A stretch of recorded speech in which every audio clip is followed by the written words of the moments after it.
Very much. Ken, from Joy News, your first question is the accusation of a clearing agent labeled at His Excellency. Now, if you all recall, the former president, the title clearing agent was used to refer to the former president, that is His Excellency Nana Addo Dankwa Akufo-Addo. When the term was used, it was rightly used because Nana Addo Dankwa, His Excellency, was directly involved in most of the time, issuing statements, writing letters. I saw the love letter to Cecilia Dapa stating that he is very, confident that he will be innocent. He will be declared innocent. All right. So that is how Ghanaians labeled him the clearing agent. His Excellency John Dramani Mahama cannot be labeled a clearing agent because, as I've said in my statement, all right, he has not been involved in any decision. I have not briefed him on any of these decisions, all right?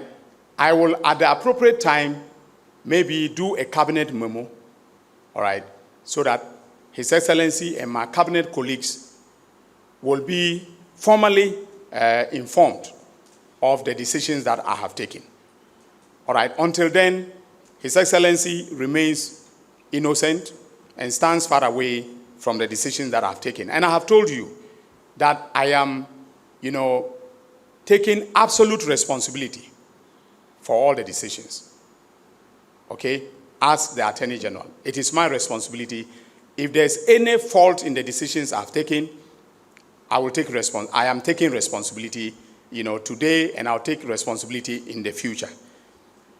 Regarding the OSP, recall that the OSP law seeks to make the OSP independent of the Attorney General.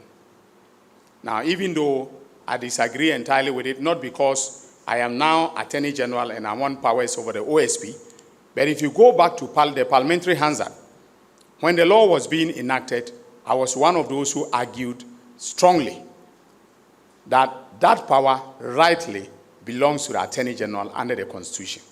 When I was making those arguments, the Honorable Gloria Ekufu was the Attorney General, all right? I wasn't the Attorney General, and I had not dreamt of becoming Attorney General. So I wasn't trying to arrogate to myself any powers then, okay?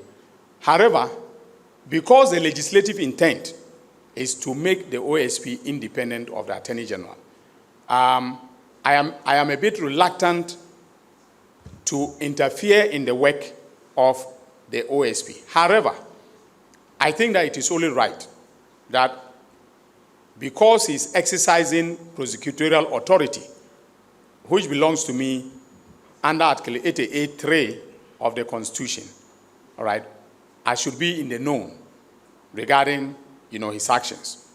So he's one of the agents, OSP is one of the agencies under the Attorney General's Department, and at the appropriate time, I will call for a briefing on everything that he has done, including the press conference that he held, today.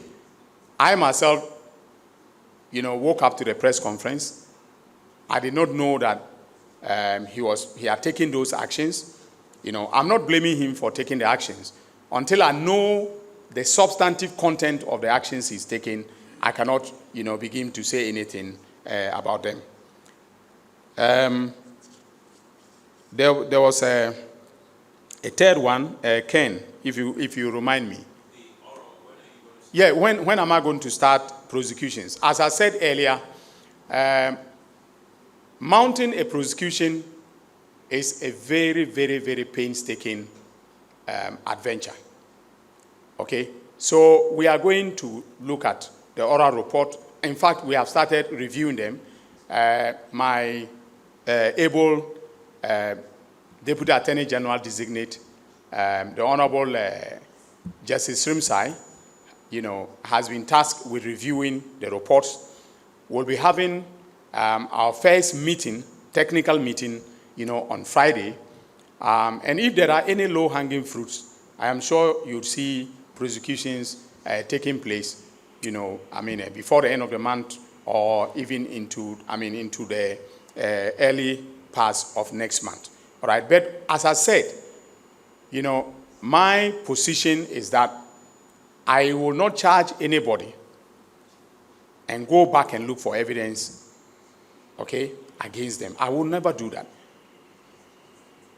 Look, maybe I should tell you this. In July of 2017, I was in my house when my son came and knocked on my door and told me that he had seen on the CCTV gun-wielding policemen at the gate. This was around 6:30. So I woke up, freshened up, looked into my own, the CCTV, and I saw them. I recognized one of them because as Deputy Attorney General, I used to work with them. So I recognized them. Because I recognized him, I said, no problem. They are not armed robbers. So let them in. They came in and then said they were investigating me for corruption in the Ameri, in respect of the Ameri plant. So I asked them, what did they want? If they were going to put me under arrest, I was ready to be arrested. If they wanted to search my house, I just wanted a search warrant. Now they refused to give me the search warrant, and I refused to allow them to search the house. Eventually, when they showed me the search warrant, it detailed only 3 items. Documents, computers, and phones.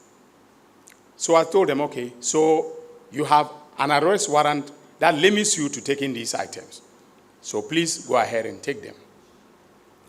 They went ahead and took them. As for the documents, I told them they can go back to the AG's department because I didn't steal any documents on that transaction and take them home. So they left after a while. They looked through the entire house. Then they left. They actually placed me formally under arrest. But then one of them, the inspector, said there was no need to take me in handcuffs to the police station. Now, after everything, they combed my laptops and phones and everything. They did their investigation. They found nothing. Absolutely nothing. And then they returned the laptop to me. Why am I telling you this story? I'm telling you this story because it was one of the most harrowing experiences that I've had in my public life. Very harrowing. The fact that you wake up in the morning and there are policemen, in your house, searching the house, and then potentially they could take me into. I've never slept in a police house. a police station. I've never done that. I have defended criminals and gone to see what they go through. I don't want to put anybody's father or mother through that unless there is a reasonable basis to do so. So we are going to be very, very, very, very careful, and we are going to be very diligent in investigating so that when we come to arrest you, we know that we are doing so because, there's a reasonable basis for it. So to your question, when we'll start prosecutions, I can tell you we are working on the oral report, and if there's a basis, if our investigation shows that there is a basis, we will go ahead and then prosecute. Now, Alfred, I'm hoping that these 2 questions are your last questions because they will add up to 6 questions at this session for you. So, Gregory Afoko, the memo on Afoko, I'm really very keen about Gregory Afoko's case. So the memo from the Chief State Attorney who is prosecuting the matter came to me 2 days ago. As I said, I don't want any of my decisions to be arbitrary without any reasonable basis. So in terms of due process, internally, I ask those who are handling the matters, to write memos to me, briefing me generally. If I review the memo, and I have questions to ask, I either call them to my office or I meet and say, can you explain A, B, and C in a supplementary memo to me? Okay? Then when they do that, and I'm convinced, I will take a decision one way or the other. So I have a memo on Gregory Afoko. Okay? I know he has suffered enough. He has suffered a lot. All right? I will take a decision on him, but I'll do so on the basis, of reasoned, on the basis of the fact that I have reasons for it. Now, the 2020 killings, as you have said, the IGP is investigating.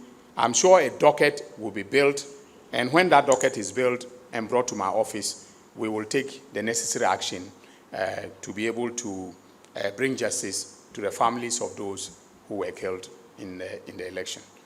So I want to thank all of you for coming. Thank you for your brilliant questions. I'm sure the citizens will now be asking you more questions, when you go out there to report what you have witnessed today. So have a good evening, and God bless you all.